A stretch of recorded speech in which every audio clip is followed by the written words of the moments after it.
Hi folks, I'm Hector Garcia. I am a CPA and a tax preparer, and earlier I posted about an 18-minute video where I did a quick analysis of Donald Trump's tax returns based on the New York Times article. However, in this video, I'm going to interview my friend Eric Green, who's actually a tax attorney specializing on civil and criminal IRS representation. So he's going to do a breakdown of the Donald Trump's tax returns based on the New York Times article from sort of an IRS prosecutor point of view. So definitely not a rosy picture from the perspective of anyone who absolutely loves the president and thinks that the New York Times article is complete BS. So if you're not ready for that, you can skip this video altogether. However, here's a complete breakdown of a tax attorney professional to kind of break down what the New York Times article looks like. Welcome, everyone. I'd like to welcome Eric Green, my friend Eric Green, who's a tax attorney out of Connecticut. The name of his firm is Green and Sklar. Hopefully I didn't butcher that.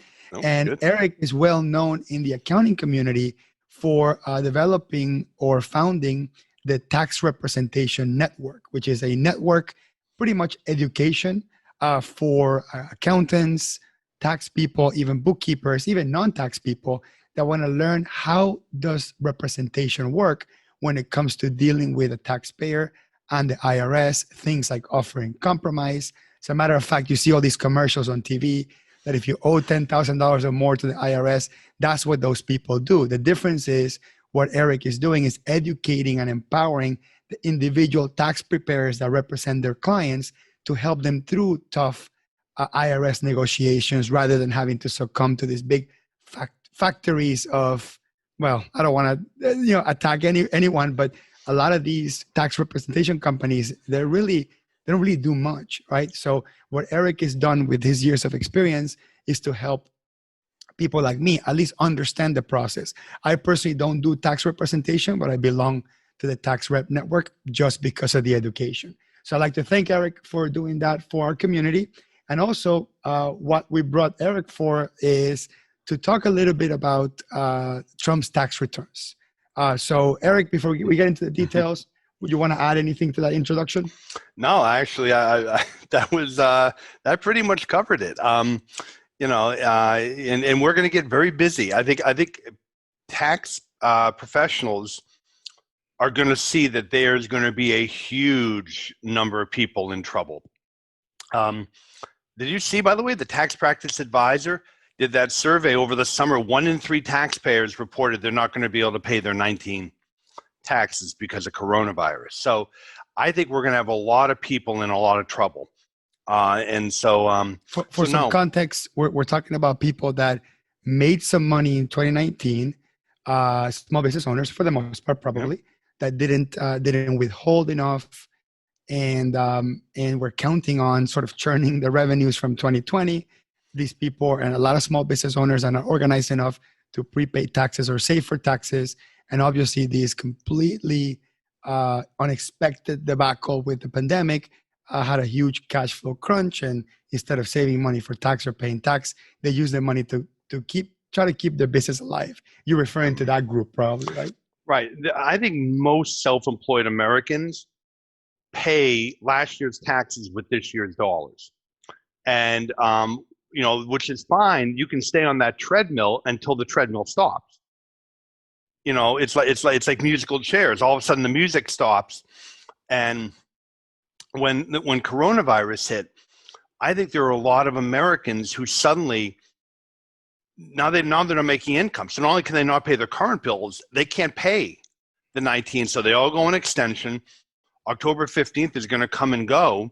And either they're going to file returns with balances due, or I think we already have 10 million non-filers that the government already knows about and has identified. I think that number is going to go up exponentially.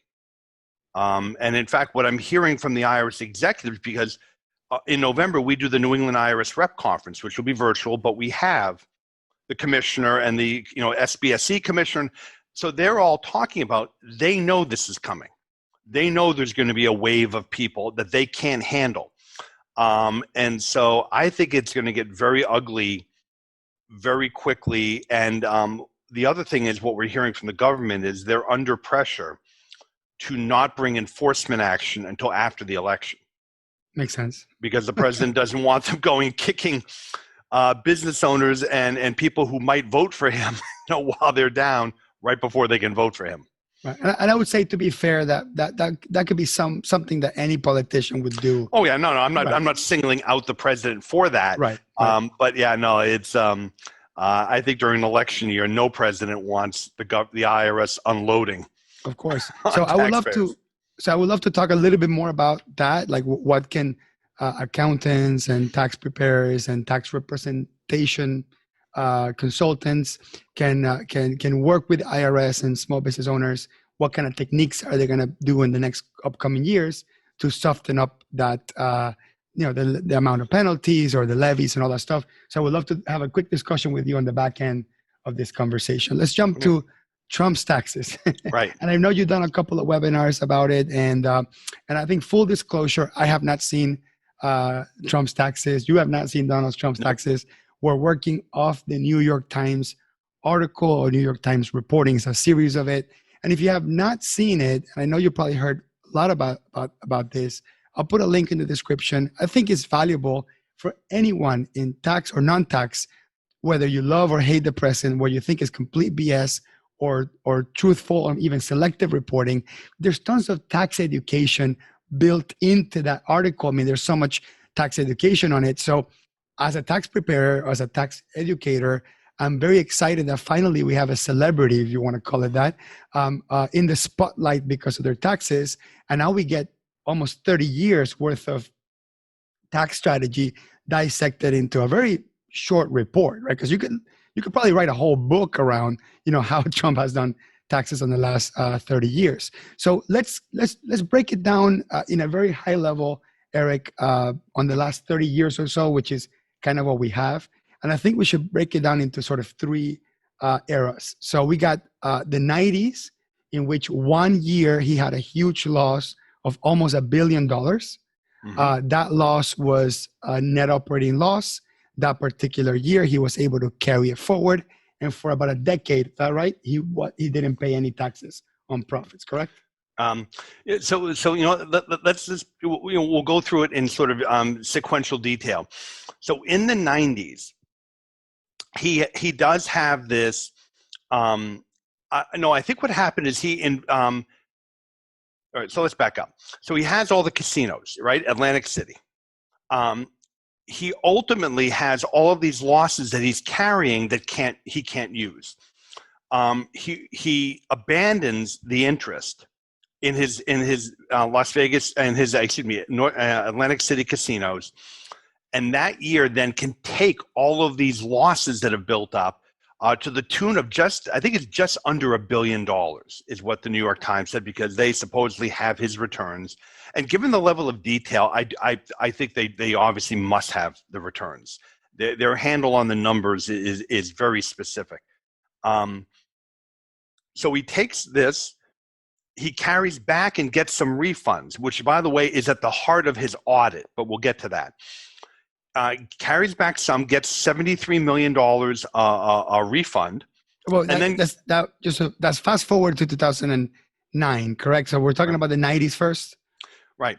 Well, the loss, basically what happens is, he carries back and gets the refund, right? And then he carries forward the loss, and it's all used up basically by around 2005. Now, what happens in 2005 is his real estate is losing money, but he partners actually on a show called The Apprentice. And all of a sudden now he is making I think it was about $427 million in total over the time from The Apprentice, which is basically what the New York Times article called, and I think we could kind of categorize it like that, was his image, right? Basically now he's licensing his name and his image, okay? And I know you want to talk about that. What can we learn from this? He is a very interesting guy from a tax perspective. when we talk about income and deductions, Hector, you and I both know ordinary and necessary, and I want to get into this more detail. The thing about Donald Trump, and the only other person that I can think of that's similar, and I don't mean this from a character perspective. I don't want people to get upset about this. The only other person, and I'll explain why I'm saying this, the only other person I think that is similarly situated was Hugh Hefner. And here's why. Donald Trump isn't selling a product. He's not selling a service. What he's selling is an image. And Hugh Hefner too. And I don't know if you remember when Hugh Hefner was audited and the IRS went after him because he was deducting the mansion. He's deducting the parties. Hugh Hefner argued mostly successfully. That is my image. The mansion and the parties are what I'm selling. It's this appeal to guys, right, who want to be like him, who has all these young, attractive women around him, who's always having fun. It was an image, and therefore you can't separate his personal residence from his business. In many ways, and I'm not trying to take sides in being pro-Trump, but in many ways, Donald Trump is the same thing. You know, how many pictures are there of him in Trump Tower in his home? You know, which is all like gold. If you happen to like gold, it's very gold. But he is selling an image. You know, his being in it was at Home Alone 2. You know, he has this image of the very successful billionaire who built all of these buildings and his name. So for him, and when we get into the income and expenses, that the New York Times was very trying to think of the right word. They seem to suggest were probably improper, or at least they laid them out there in a way that most Americans could not deduct them. Most Americans aren't him, and most businessmen aren't. He is this strange animal. But anyway. So in other words, just to kind of bring it into like sort of layman, Yep. Main Street terms, the average person cannot deduct a haircut, cannot deduct, maybe a suit, cannot deduct makeup. But Donald Trump, and it's not clear whether it was in his Schedule C, in his personal return, or in one of his properties or one of his businesses even, he deducted things that the average person can't, or at least CPAs tell them they can't. And New York Times is trying to sort of bring him down for that.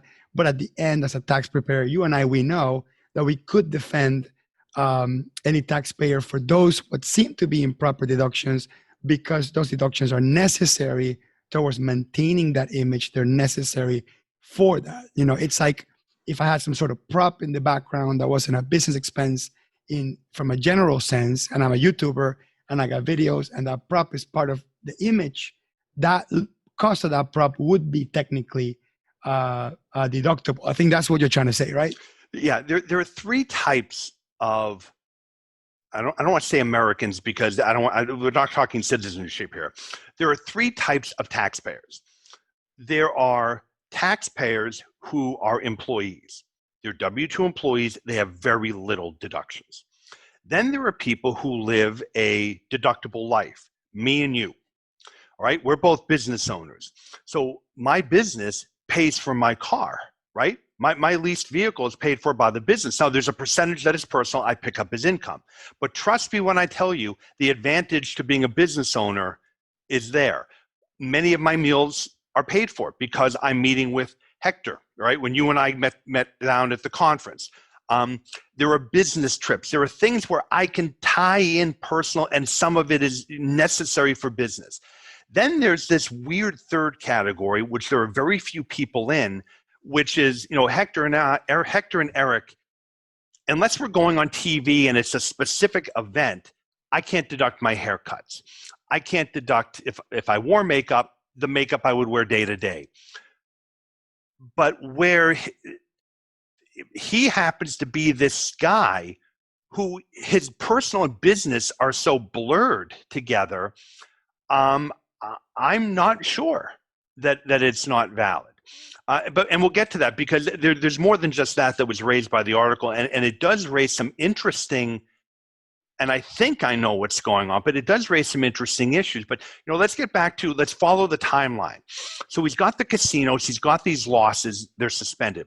Now what happens is he abandons them, takes this $1 billion, recovers the $73 million in a refund, and then carries it forward and is offsetting other income.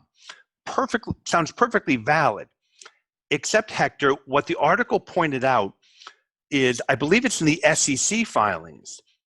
So the tax rule is if you abandon, you get to take, you write off whatever loss you've accumulated, you get to take it right then and there, ordinary.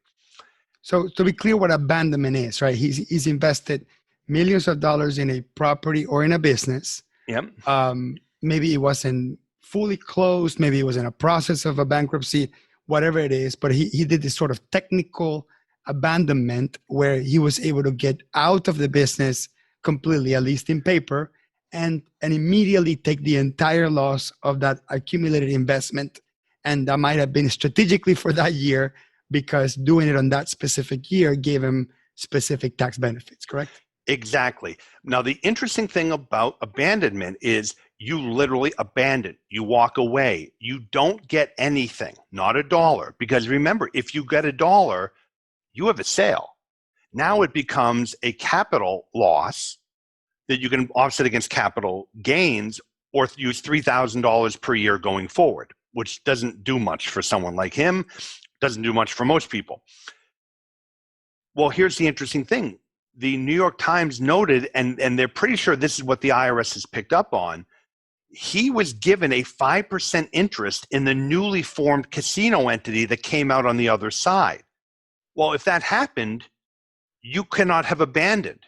You effectively sold for a 5% interest, which would mean you got like a like-kind exchange type of thing happening, right? You basically, I have a capital event. I've sold my interest in all of these, I'm making this up, Taj Mahal, Trump Atlantic City, Trump Boardwalk, Trump whatever the hell it's called, and I'm getting 5% in Newco. So I have a capital event. Or if it were like kind, I'd have a carryover basis, but I still can't use the losses. The losses are all carried over. So now what happens with the IRS says, well, wait a minute. If you got 5%, you didn't abandon. And if you didn't abandon, you can't take that ordinary loss. You can't do the carry back and get the $73 million, and you can't carry forward.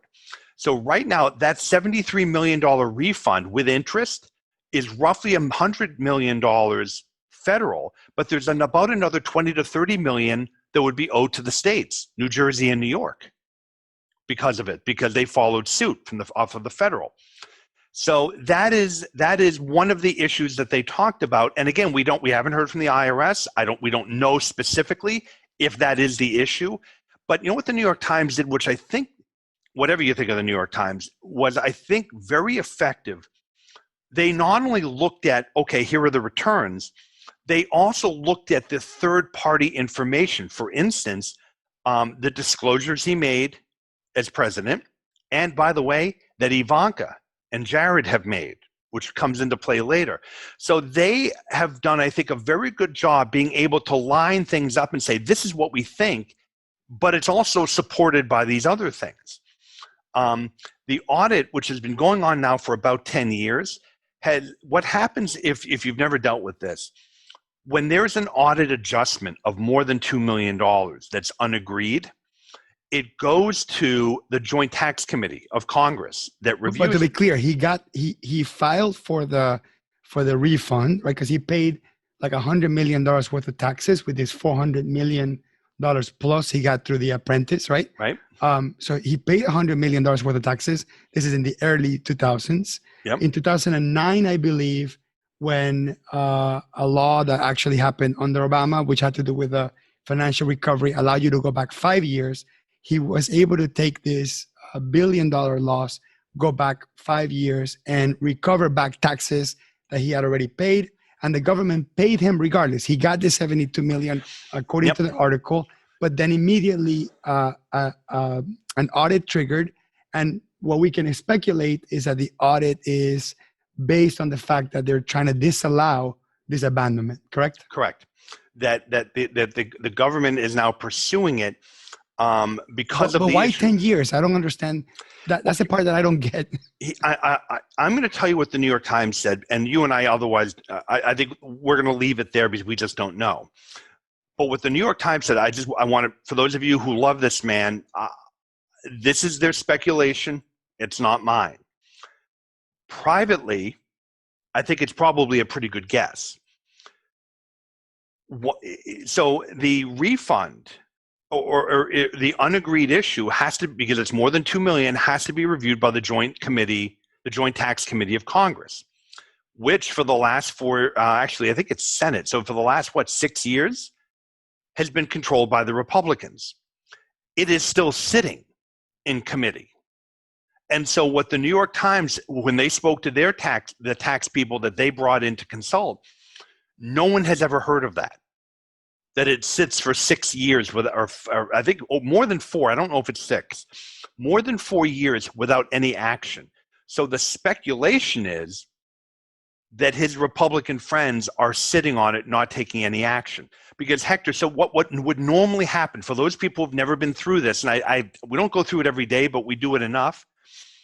If the Joint Committee gets there and there's no resolution with the taxpayer, in other words, both sides can't negotiate something, they can't agree, the IRS would issue the 90-day notice of deficiency, and the taxpayers would then have the right to go to U.S. tax court. If they go to U.S. tax court, all of this gets laid out in the filings. It's public, right? You can go search online. You can go search the U.S. And we have a tax court judge, and we have evidence, and we have all that stuff. Absolutely. They are speculating, and this is what the article says, but they're hinting very loudly. They believe that the Republicans in Congress are allowing this to just sit as a... And if I wanted to be the devil's advocate for that, I would argue that he's got damn good lawyers that know how to appeal this. I mean, like, what would be the counter? Like, let's assume that we don't think Republicans can ever do anything bad, or politicians in general. What would be the counter argument? What's the other possibility that this is not politicking? Well, here's the other possibility, that it went to the committee. They then sent something out to his attorneys and the IRS saying, okay, where are we here? And they have been negotiating back and forth. I've never had a negotiation go on for 4 years over one issue. Now, but on the other hand, who knows? And like I said, I think we just leave it there. But that is right now where that audit stands. That's interesting. It's sitting up at the Joint Committee. Why it's taken this long, and because my experience with this is it happens, when I say quickly, usually about 6 months. It gets up there, they review it, they've reached out, everyone's made their argument, they've made their pitch. If there's no agreement, it goes back to the IRS, they issue the 90-day notice, and things move along. I've never seen an issue, and I have settled one for $27 million, a penalty abatement. I've never seen one go on for 4 years. So it's odd that I feel comfortable saying it's odd that it's taking this long, but I'm not in the room. I don't know what the issues are. Right. It's purely speculation from there.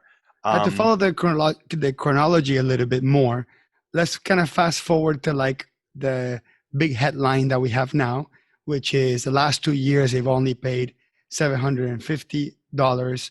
Can we break down specifically what has allowed him to do that with this concept, which it goes over people's head and mine too, which is a conservation easement? And like, can you tell us a little bit about what he did that allows him to take more deductions or reductions of tax with our current income? Okay, so I think there's a great lesson here for anyone who's looking at business and investment. So if you talk to Don, and I don't know him, I've never met him, but I bet if you spoke to Donald Trump, he would tell you one thing: I love depreciation. And so generally speaking, I'm going to talk about generally, and then there's a wrinkle that the New York Times picked up on. Generally speaking, you invest in property. Let's say I buy a golf club, which he did, for $150 million.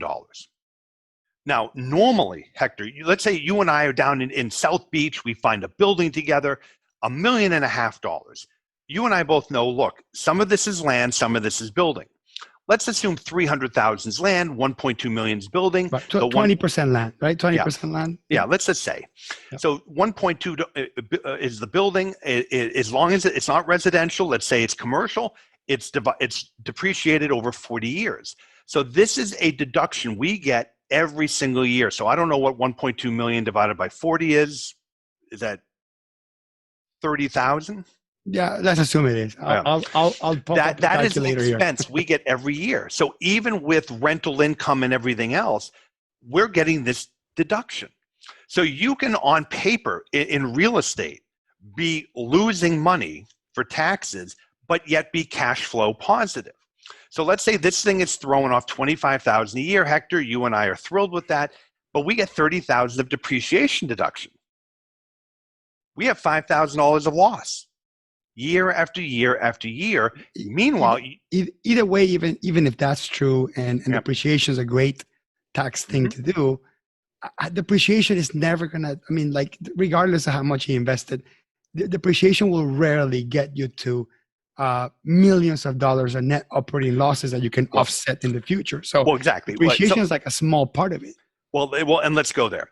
So here's what I will tell you, because we as a firm, we have several real estate developer clients, two of which are just, they're not billionaires yet, but they are very, very close. We do all their estate planning. We do their corporate work. Here's what they would tell you if they were on this. If you call them up, Hector, you call them up and say, Eric, get your clients down here. I got this beautiful building, whatever. They're going to tell you, I don't care what it looks like. I want to see the flow. I want to see the numbers. Numbers drive everything. So in other words, real estate professionals, and what I would urge my clients, and Hector, you're going to urge your clients. It needs to be a profitable deal. That's what you're saying. You need to look at the numbers. You need to look at the return on the numbers. Once the return is there, then you go look at it. What you'd never want to do is get swept up in it looks great, it's a cool space, look, I'll look cool with my office here. None of that matters. In fact, we have a real estate developer worth hundreds of millions who walks around in sweats. No one would ever think that he's worth what he's worth. He has an eye, and he doesn't care what it looks like. He's interested in the business investment aspect, because here's what the New York Times went through Mr. Trump's returns. He has 15 golf courses. I think the largest is Doral, which is the one he bought down in Miami. It's the largest. And they're all losing money.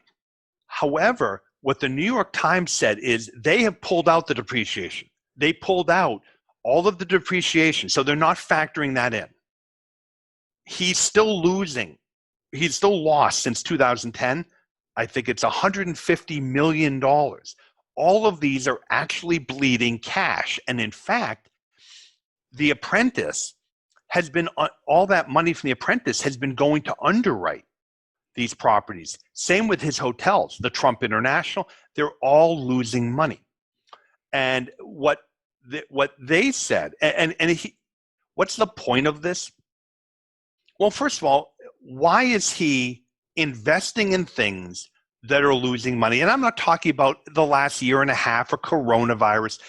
What they point out is year after year after year, going back now 10 years, 15 years, he's lost money 10 of the last 15 years.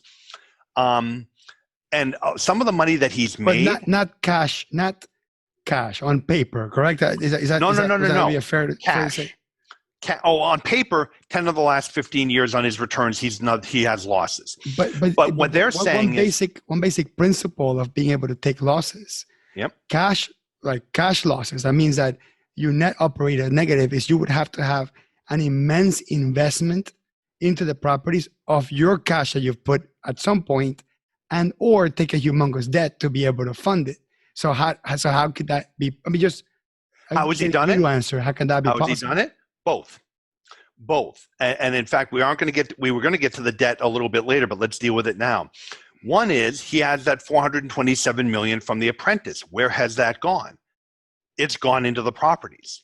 The other thing is he has personally guaranteed the debts in order, you just hit on the point, Hector. You can only take a loss to the extent you have basis or you're at risk. So right now, in the next 4 years, he has $421 million of loans that he has personally guaranteed coming due. Explain personal guarantee, just in case somebody's watching at this point and hasn't been turned off by the wonkiness in nature. But that personal guarantee actually is an important tax concept that is not just New York Times saying, oh, he personal guaranteed it and that's it. There's a tax component to that, correct? Right. So let's say I put in $50,000, I go to the bank and the bank lends me the money, and it's what's called non-recourse, meaning there's no personal guarantee. If I have losses after my basis is gone, I can't take any more losses. I have nothing to lose, right? In that sense, what the government is saying, and the way I think the easiest way to think about this is Eric Green is going to, or Hector, they want to take these losses, but they've got nothing to lose. There's no basis. There's nothing at risk. So those losses effectively get suspended until we perhaps someday abandon it. But that's a different issue. Normally, though, at least I don't live in Mr. Trump's world. You or I, Hector, and most people, if we go to a bank, they're not going to lend to my corporation or LLC. They're going to want Eric Green or Hector's personal guarantee, meaning I have to personally guarantee it. So if my LLC goes bust, they can look to me personally to go after for the shortfall. Right. But that personal guarantee now also gives me basis for the deductions because I am now at risk. Therefore, those losses can flow through. So the personal guarantee could have been a loan condition, and also could have been a tax strategy to make sure that you can take a loss. Exactly. But I think the real thrust of the New York Times article is, why does Mr. Trump not want his tax returns released? Does this not throw into question his brilliance as a businessman? I mean, and what they did is they went through all of his golf clubs lose money, all of his hotels lose money. He actually has only made money in 4 areas. Trump Tower, the first deal he ever did in Manhattan, continues to be cash positive, about $20 million a year. The Apprentice, his selling of his image, has made money, although that is now wound down. There's actually virtually no money coming from The Apprentice anymore. The other project that has made money for him is 2 buildings on the west side of New York that he is invested in. He tried to control, and he lost out in a power struggle to this other developer. Those buildings that he doesn't control make money. Okay. So really what the New York Times said, and again, this is not Hector and Eric talking, this is just, if you haven't read it, and by the way, you should go read it. It's 40 pages. It's a long article. It is incredibly in-depth. But the thrust of the article is the only thing Mr. Trump is successful at is selling everyone that he's successful. That basically virtually everything else he touches loses money. Now, to be fair, we weren't sitting in the boardroom or in his kitchen or wherever it is he does these things when he made these decisions. And I will give you an example. So I read The Art of the Deal years ago, and he did talk about in there that you make something look busy. It could be the worst thing ever, but if it looks busy, it builds excitement in investors or someone looking to buy. Is it that he's gonna develop these later? Like, for instance, we had a golf course not far from me who kept in business even while they were losing money. Why? Because buyers would come by and they saw stuff going on and it looked successful. And, there are lots of buyers who will say, if this thing is this busy, I can take it to the next level. I can. So is there another game or strategy afoot that we're not party to? Possibly. Right. And I also don't want to condemn Trump pre-president, right, as a businessman, for buying properties, adding his name to it. He's worked really hard to whether you think it's good or bad, worked really hard to build a brand around his brand, right? And I wouldn't condemn him for adding value to it, quote unquote, by adding or slapping the name to something, and somebody in a free market environment buying that off him and he making profit off that. I wouldn't condemn them for that. The challenge I have personally as a, from a political standpoint, and I wanted to stay out of the politics behind it, but this is a really interesting issue, is if you're a sitting president and you have to sell some properties, how does anyone buy a property from you in an impartial, free market, arm's length transaction? Or even if you were a president, right? You're an ex-president and now to do business. So he needs to sell these properties to recover some of his investment, even if he can sell them at a higher value.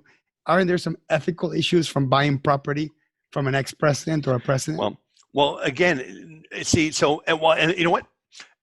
Hector, that's actually a great segue. So let's talk about, because, and again, this gets touchy, and so I'm going to tell you what the New York Times said, and that's all we can do.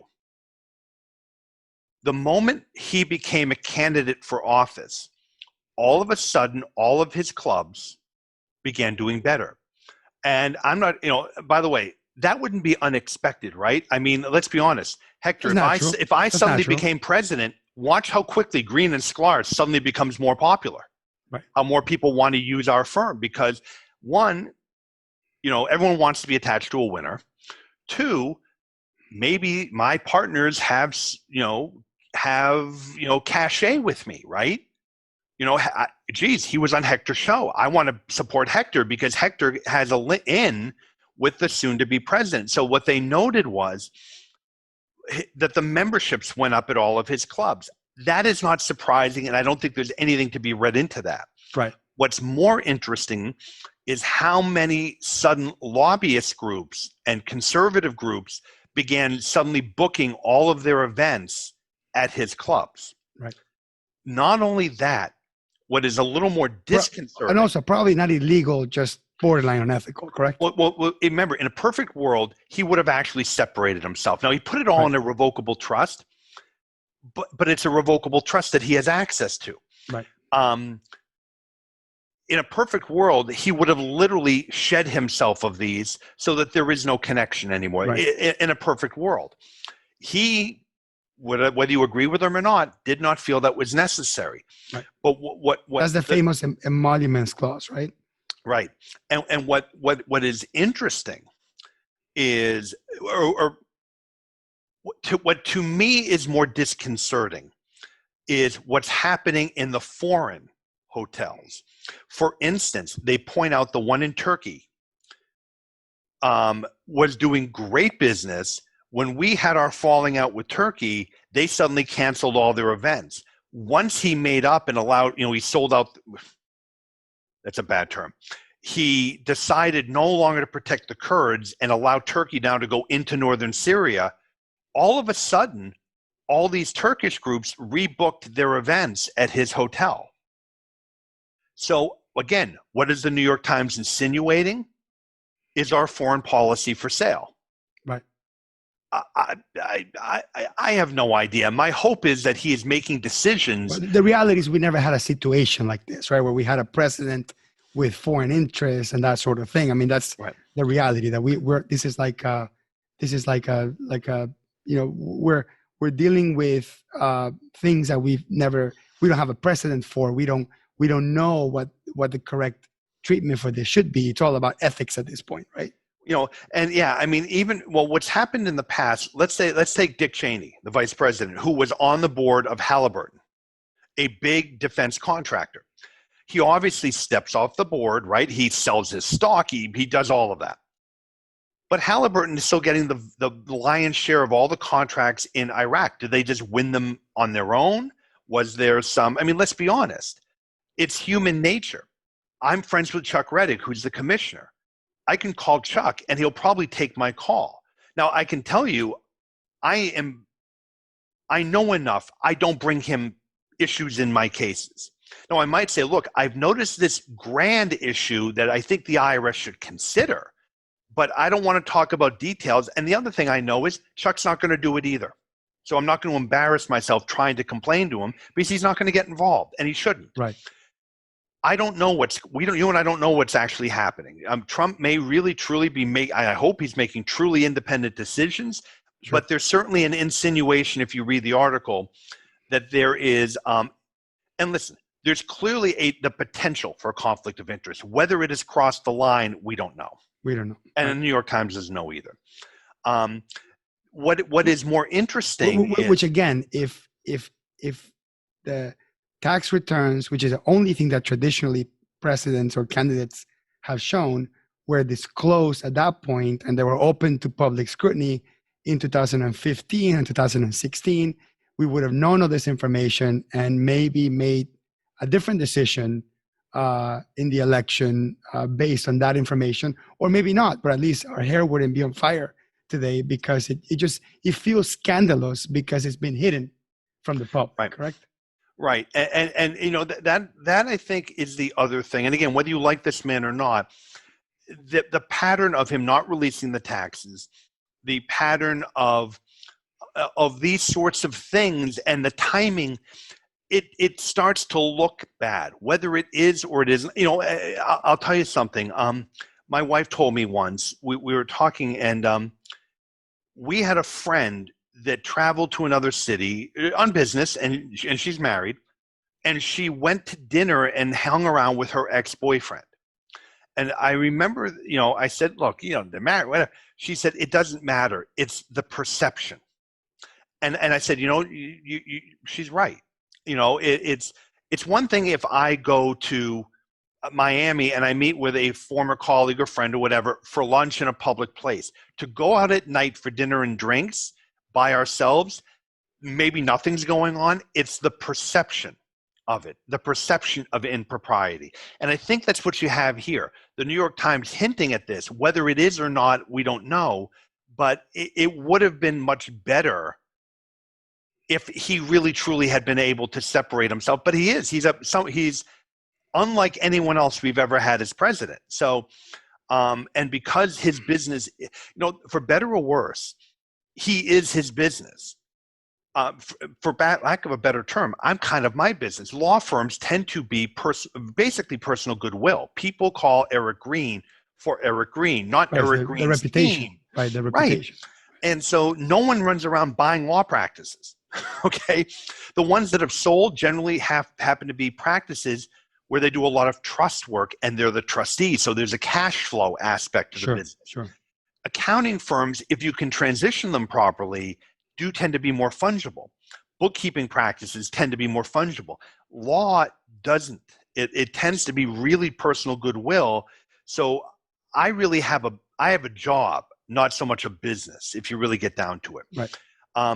And just from a time perspective, I do want to get back to the issue of the expenses. Right. Because, you know, the New York Times raised this, and I'm just going to go through this quickly, $70,000 on haircuts, all of his legal fees.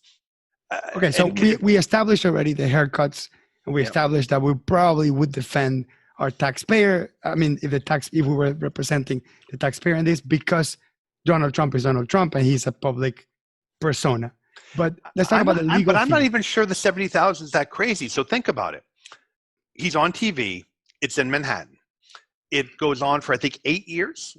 And it's, 12 episodes a year, I think? Right. So imagine bringing in one of the high-end hair people. Right. You're not paying $40. You're probably paying $500 to $1,000 at a take. You're paying the contractors, right? You're paying the contractors, and I mean, so at $12,000 a year, I mean, you know, so the 70,000. It sounds so big to those of us who run into, you know, haircuts, you know, the pro cuts or whatever for $20, and they take the buzzer to my head. That's not what he's doing. And by the way, he may be going to Hair Club for Men, which, by the way, I have clients that pay $1,000 a go because of the weave and the other things. I don't know what's going on with his hair. But there's something they point out, and I think I know what it is. And then I want to deal with the real estate, we didn't address the conservation easements, and I will get to that. Right. On most of his foreign deals, they noted 20% of the deal goes to consultants. Now, this isn't broken down on his return, so it's just consulting fees. And when they called when the New York Times spoke to people who had been on the Turkish one and the one in Moscow, whatever, they said, we never dealt with consultants. Now, here's what the New York Times, again, putting together multiple pieces. One of these fees was $752,000 consulting fee. Ivanka Trump, when she did her financial disclosure, I think in 16, she received $752,000 from her consulting firm that she owns. So what they hinted at in the article is he's paying these consulting fees to his children who are already employees. So that's very weird. Why wouldn't you just bonus the W-2? And the other thing is they don't specify which entity is paying it, correct? Exactly. And which entity is being paid to, and whether or not the activity is related to the work that they do as employees. I mean, that just to be fair. Oh, no, right, no. To be fair. I think what's actually going on, and this is Eric Green's guess out of the air. Right. I think what you're looking at is his estate planning. I think what he is doing is he is taking parts of these deals, effectively transferring it to his children, who will have to pay income and self-employment tax, but it's going to be better off than having it part of his estate with personal guarantees he may be at risk for. These deals may not work out. It almost struck me that what he's doing, and again, I wasn't at the table when he talked about this. I may be completely wrong. I think he's decided 20% he is going to shift to his kids. And that is the estate, that is effectively his estate planning, because he may not even own these properties when he dies. I mean, who knows? I think what he's doing is it's an attempt to transfer. What do you mean by that? Wealth to his kids. What do you mean by that? Like he won't own the properties when he passes away. What is it? Well, for instance, for you and I, we're doing our estate planning, right? We probably have insurance, we have a house, maybe we have a commercial property. Yeah. And so we're doing our planning that we're going to transfer those things to our kids. Given that he is using these to generate deductions and losses. But to be clear, most of these things are owned under entities, right? Not personally. So the entities will stay alive, right? And what he will be transferring is the interest on the entity. But may have a property that has its loans called that it can't pay, or may not be worth the debt that's on it. Oh, because of the personal guarantee. Because of the personal guarantee. Have you ever heard the statement that the best estate planning is to die worth nothing? Right, of course. Is it possible that what he's doing is transferring his wealth, effectively loading up the properties with debt? His estate may be insolvent, but who cares? The wealth will have already gotten out. It's a little bit of an odd way of doing it, but given that he won't, it seems to me from an ego perspective, he won't remove himself from them. It's his image. Sure. Is there a way to do planning without having him? You and I would be talking about sales to defective grantor trusts. These sort of I don't want to get sucked into a whole estate planning talk, but basically where we transfer things at a discount so that our children ultimately get the appreciation. It's out of our estate, but they have to be cash flow positive because they have to, they have to be able to pay the note. They're generally and to be clear, transferring at a discount means transferring the value at not the real fair market value, at a value that will lower your gift tax liability or your generation skipping tax liability, that sort of thing. A very quick example. Trump Tower generates $20 million a year. I want my son Hector to have it. So here's what I'm going to do. Now it's worth $100 million. Let's say the value comes back. I'm going to sell it to what's called a defective grantor trust. So this gets very complicated, but effectively, for income tax purposes, there's no sale because I have enough of an interest. But from an estate perspective, it'll be out of my estate. Now I transfer the property, but how do I get from a gift estate transfer the discount? I'm going to retain a 20-year note. You're going to pay me, Hector, $18 million a year.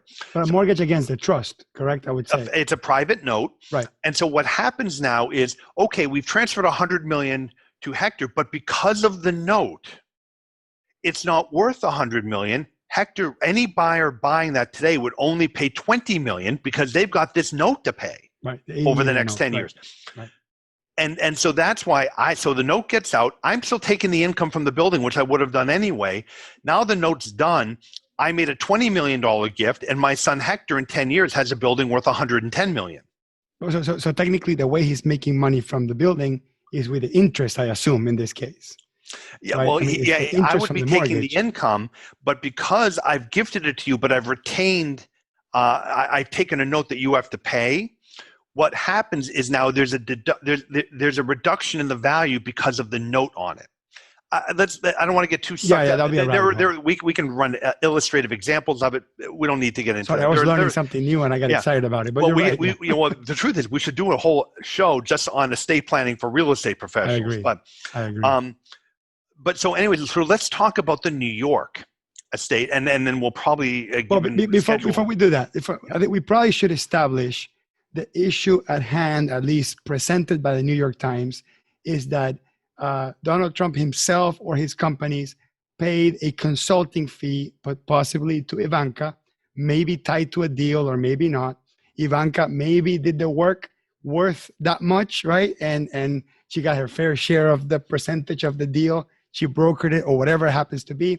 But the challenge the New York Times puts is that, hey, if she's representing her employer, she should be getting a W-2 and not consulting fees. At the end of the day, they're not evading tax when it comes to income tax, because Donald Trump reduces it from his income, and she puts it in her personal income tax. Of course, just the challenge that possibly her tax bracket is a different tax bracket than his, and you're shifting income from one taxpayer to the other. That's the challenge that New York Times is putting, and you're adding another layer to it, which is preemptively transferring some of the value of his businesses to avoid paying gift tax or estate tax. If an auditor showed up and you had your children on payroll, or you 1099 them, they're consulting firms that you would set up for them. Sure. The very first thing would be describe what they did, right, the number of hours spent, because in order to pay even the consultant, it has to be what? Ordinary and necessary. So the hint here is, what the hell was going on when people didn't deal with her as the consultant who took 20%? Why is she getting this when she's already? Why is she getting her consulting firm getting this when she's already a W-2 employee? Right. And if she did something, what was it? What year was this, by the way? What year was this? Well, she disclosed it, so I'm thinking probably around 15, 16. So this could still be audited, right? I mean, like, this is still open for an audit. This specific issue. They could be. Right. Interesting. And so finally, I just wanted, before I have to go, right, what I wanted to deal with is, and by the way, there was a Wall Street Journal article that just came out about this. So as background, Mr. Trump purchased an estate in Westchester whose name is Silver. I don't remember the name of it. It's in Westchester, which is, north of New York City. Yeah. Beautiful country up there. And so he buys it with the idea that he is going to develop it for a golf course. Does this ring a bell? Golf course, and he's going to put housing around it. The neighbors fought it because traffic, it would be a nightmare up there. Ultimately, the neighbors blocked it. What he then does is says, okay, I'm going to put a conservation easement. So what this is, in a nutshell, all of this open tract land, the towns that this sits in New York, I'm going to give you an easement, meaning I'm not going to develop this. Right. It'll stay open land for the benefit of the towns and society, blah, sure, blah, blah. Sure. Which means I just made a charitable donation to the tune of $21 million. Now, quick question. The $21 million or $23 million charitable donation easement, that value is based on fair market value, or is it based on how much the land cost him? I think what would normally when you do that, you have to have it appraised. And I think the appraisal would be, normally when they appraise land, it's highest and best use. Here it would be, it's got to remain open land. So I think what he paid for it would certainly come into account. What the town had appraised it at, the appraiser would look at all of that, and you have to have a qualified appraisal that would go in and be reviewed. But the question is, the conservation easement credit, like what the government is giving him as a credit because he bought a land that he's not going to develop on, should be based on how much he paid for it. It couldn't be worth more, because otherwise there would be a capital gain of some sort in some strange way. Well, right? no, because remember, if you donate it, you don't pay the capital gain. So it would actually be based on the value at the time that he gave it. What if my family bought it in 1900, and now my grandfather, who's 120, well, he'd be 120. All right, so let's say we bought it in 1950. My grandfather now decides he's going to give it away. It wouldn't be what he paid. It would be the value of what he gave now, but that would be based on open land. It's so again, he can get a tax credit that actually also eats up something called AMT, which is what prevents high earners from paying a minimum tax. He can get a tax credit potentially higher than what he paid for the donated property. Is that real? Yeah, if he bought it and held it, that's my understanding. I mean, we could now we have to go do some research. Right, that might be a different show. I have to tell you the truth. I've not dealt with it either on the controversy side, and the only one I dealt with as a donation was donated, but not with an easement. It was literally just a donation to the town. Right. No easement, just, hey, your town, do what you want with it. So I've yet to actually roll up my sleeves. But the point is that point, 21 million, okay, he's entitled to it. I don't know that he did anything wrong. Right. Here's where things get interesting. So he then converts it to business property. It's an investment property, and he begins depreciating it and everything else. Is after the easement? Yes. And this will be the remaining portion of it. Yes. The actual house itself, which if you look at the pictures online, it's a mansion. It's a stone mansion. I mean, it looks like a castle. Right.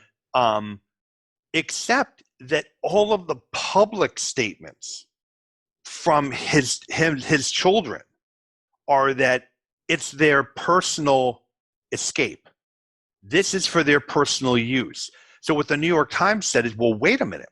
He's got it listed as a business property that he's deducting.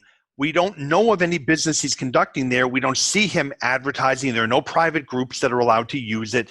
There doesn't seem to be any rental activity. And all the statements publicly by his kids are, it's their personal getaway.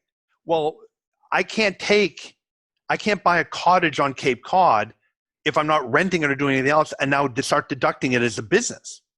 Right? If I'm not conducting business, it's not a business. And so that is sort of at the heart of this. And of course, it's interesting for the New York Times to bring up, because it's yet one more tax thing. How aggressive is he being? What if he charges visitors to come see it? And I think it's a business. I think it's a business now. What percentage is business and personal now gets interesting, but it would be a business. What's more disconcerting to him is the Wall Street Journal article that came out yesterday. The New York State AG is looking at it as part of a criminal case against him. So they clearly think they've seen enough that he's in violation, I'm assuming tax laws, but I don't know what else. And so that, to me, if I'm the Trump organization, I start getting concerned about, because now this isn't like an audit issue. We'll pay back some dollars. Sure. If they're trying to build a criminal case, this is yet one more potentially affirmative act that they may try to drag in as part of this. So I think that would be enough trumping on Trump for a little bit. But thank you, Eric. I really appreciate it. Let's talk quickly about. I know you got to go. About the tax rep network. Can you talk to us a little? Just pretty much give me the sales pitch, right? What is a tax rep network, and how can accountants like myself, bookkeepers, even non-tax people benefit from joining it? Okay, so what Tax Rep Network is we will help teach practitioners how to represent taxpayers. And I'm going to say this, I don't mean to be self-deprecating. Audits are not that difficult. IRS collection offers and compromise are not that difficult. It's understanding the rules and going through the process. And so what started off as me just sort of helping a handful of accountants has now grown into we now have members overseas, in Guam, in Paris, in Israel.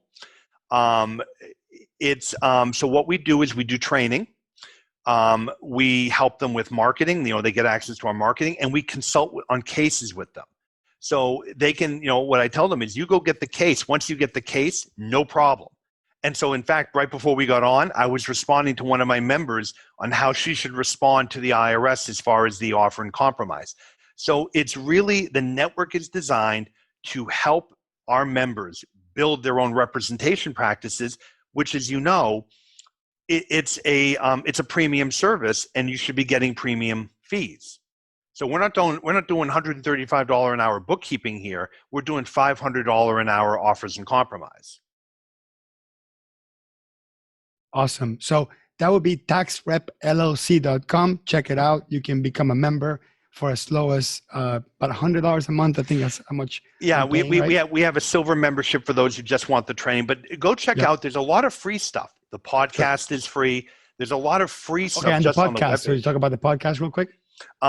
So we have, it's about every other week. The podcast has gotten out of control because the IRS executives discovered it. So now I just had Damon Rowe, who's in charge of the fraud enforcement office.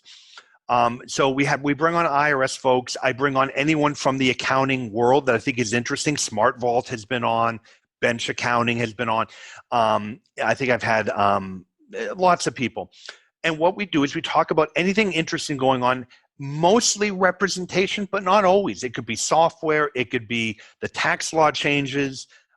Anything I think that accountants and tax and bookkeepers and practitioners should hear about. And again, that's all. I mean, you can get it in any of the podcasting platforms, but the podcast page is out there, and that's absolutely free.